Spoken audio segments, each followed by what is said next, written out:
folks, Dan Frio here, the Mortgage Update. It is November 26th, and you'll see the number here that you came here to follow.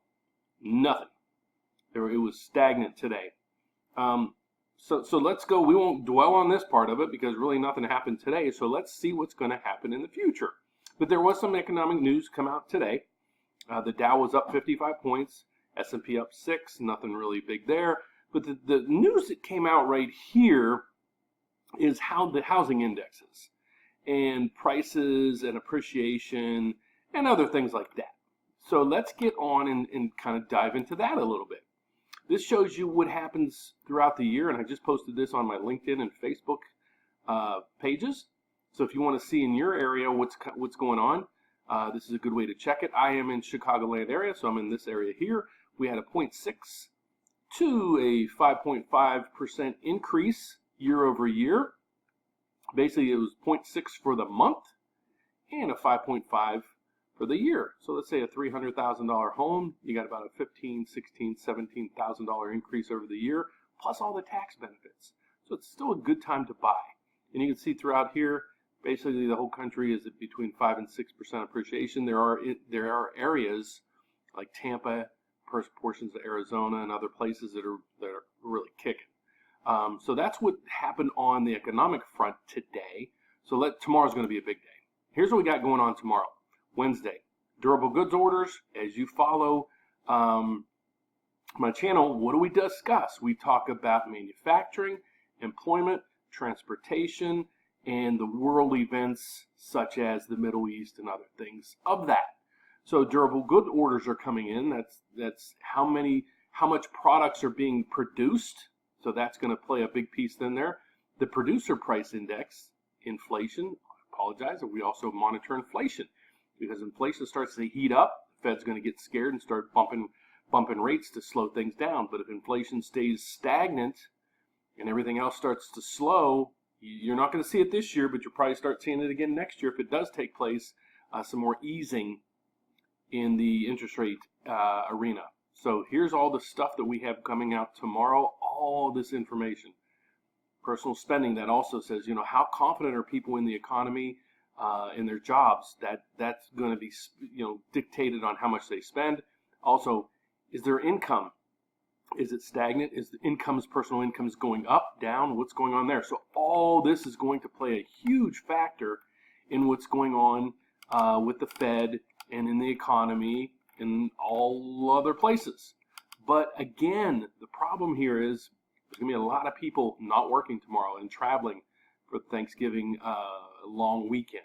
So we might not see much happen tomorrow, or again, because there's thin trading, one trade can really spike some numbers for us. So tomorrow's kind of a scary day. So I'm going to sit next to my computer until the markets close and just make sure that we don't have any dramatic switches anywhere.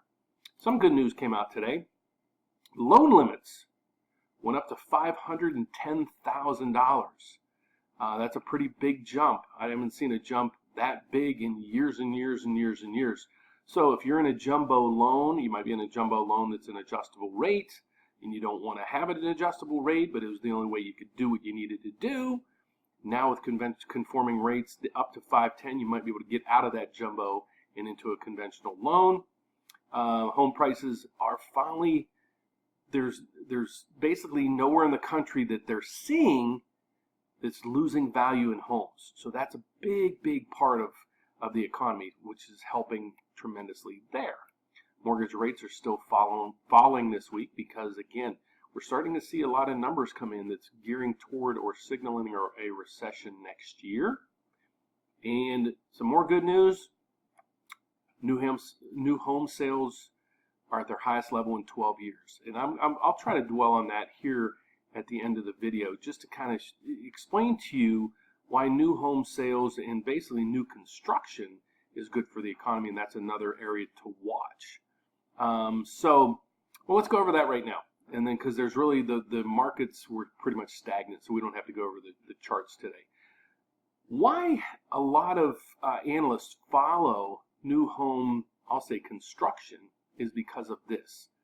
When you're building a home, think of all the components that go into that house. lumber, electrical, wiring, labor, carpeting, stoves, cabinets, toilets, plumbing, plastics, you name it. There's so much that goes into a house, so the more homes being built, all the stuff that's going into a home needs to be manufactured. That needs employment. So that helps the employment number, it trickles all the way through the economy, and it strengthens our economy. So housing is a big, probably the biggest piece of this puzzle, and that's why a lot of people follow new construction.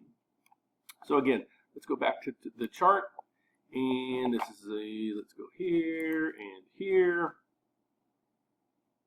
And let's see the chart, what it did today. And you'll see really nothing. And again, we did go over this.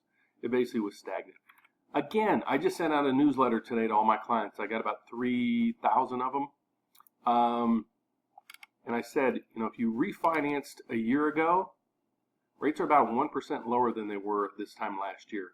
So if you refinanced or did something, took out a mortgage 2 years ago, look at that. November 8th, November 7th, they were at their highest in the last, I don't know how many years. So if you haven't done anything in the last 2 years or the last year, please check in. I'll put a link down below where you can apply.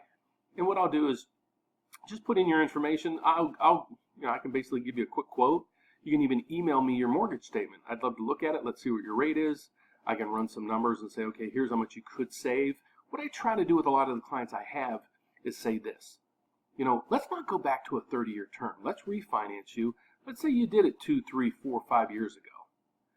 Why don't we refinance you and get you an even lower rate on maybe a 20-year term? Keep your payment the same you're paying now, but cut off 6, 7, 8 years of your mortgage. Just think about it. You have a $1,500 or $2,000 mortgage payment each month. Think if you can cut out 36 payments of that. 36 times 2,000. A lot of money. So if I can be of any help, let me know. But my name is Dan Frio. I do the mortgage update. I try to do this daily. You can hear me in Chicagoland area on WYLL radio weeknights from 7:30 to 8 p.m. You can also hear me on WIND radio in Chicago Saturday mornings from 7 to 8 a.m. You can give me a call at 844-775-LOAN, which is 5626, or shoot me an email at D as in Dan, Frio, which is Frio, at parksidelending.com. If you want to learn anything about me, just Google my name, Dan Frio, or the Mortgage Update with Dan Frio, and you'll find out tons of stuff about me. I've been doing this over 30 years. I'd love to help you if I can. So please give me a thumbs up. Don't forget to subscribe down below, but also leave a comment because I reply to every comment posted. So I'm not sure if I'm going to post tomorrow. It's going to be a short day unless there's some major changes in the market. I won't be posting tomorrow. I'm just going to try to have a nice 2-day weekend. I'll be back on Friday. So God bless. Have a great Thanksgiving, and I'll see you guys Friday.